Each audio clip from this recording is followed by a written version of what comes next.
Hello and welcome to this week's Runescape news, including PvM buff cleanups and some talk around Hero Pass. Whenever you're ready, grab your cup of tea, sit back, relax, and enjoy.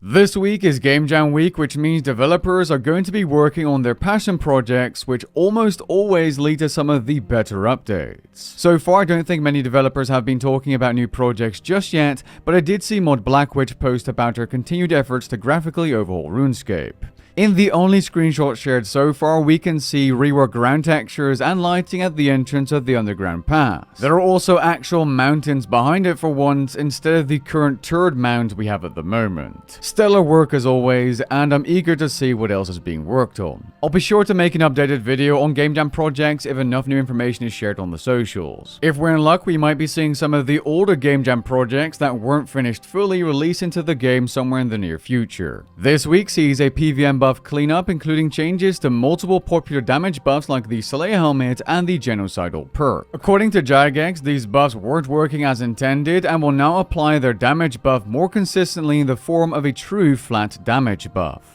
applied after potion boosts. They've reduced the flat percentage increase for a couple of buffs slightly for balancing reasons, although according to Jagex, this should still be a net buff. The Slayer helmet now provides a maximum 9.5% damage boost. The genocidal perk now gives you up to a 5% damage boost. The guardhouse buffs from Fort Ferenfree have not been changed, but are now smoothed out to be more consistent. The revenge ability now gives you 5% extra damage per stack, and the spendthrift perk has been smoothed out as well. The metamorphosis ability should now correctly apply the magic damage boost from that ability to every single elemental form. Not sure how and where that was broken, but I'm sure some kind of spreadsheet warrior figured that out. Protean logs and planks have had their examine text updated to better reflect what they actually do and what they can be used for. Necromancy runes and ectoplasm can now be taken into Castle War, so if you're looking to do the minigame on Spotlight, you're now able to do it with necromancy properly. Movement abilities no longer incorrectly reset each other's cooldowns when using a power burst of acceleration or the overcharged buff from the Rex Matriarch boss, which means you're more easily able to yeet around. If you have Amazon Prime, don't forget to claim your RuneScape package to get some items, membership, and most importantly, a Death Touch Dart. Now, the drama and uproar around Hero Pass has not settled just yet, and players are still talking about it, which is good to see. The last update on Hero Pass was on the 15th of September, in which Jagex estimates to have daily challenges back in RuneScape in early October. To compensate for this taking so long, they've added 3 treasure hunter keys and 3 large prismatic lamps to the daily mission rewards,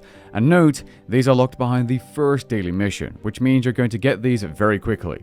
That was tastefully done, Jagex. This week, likely on Friday the 22nd, we will be getting an update on Jagex's preliminary thoughts of the Hero Pass's rebalance. Hopefully, they're going to nerf the time taken per day into the ground, as it will have been 3 weeks since its release at that point. If they nerf it by a minor percentage, you all know what to do. And it's very likely you can expect an update from my end on that topic as well. After the rebalance post, or perhaps at the same time, they're going to be sharing details of an upcoming community constellation process in a separate news post, which... is that a sign for even better communication? We'll have to wait and see, but so far it's looking good communication-wise. Something in me is wondering why they didn't just nerf the crap out of Hero Pass straight away. They might be gathering data from the Hero Pass in its current form for future Hero Passes, which has me a little bit suspicious. But hey, that's all for this week's RuneScape news. If you enjoyed it, leave a like down below and maybe even consider subscribing. And if you want to support the channel, click the join option down below. Catch you guys in the next one. Peace.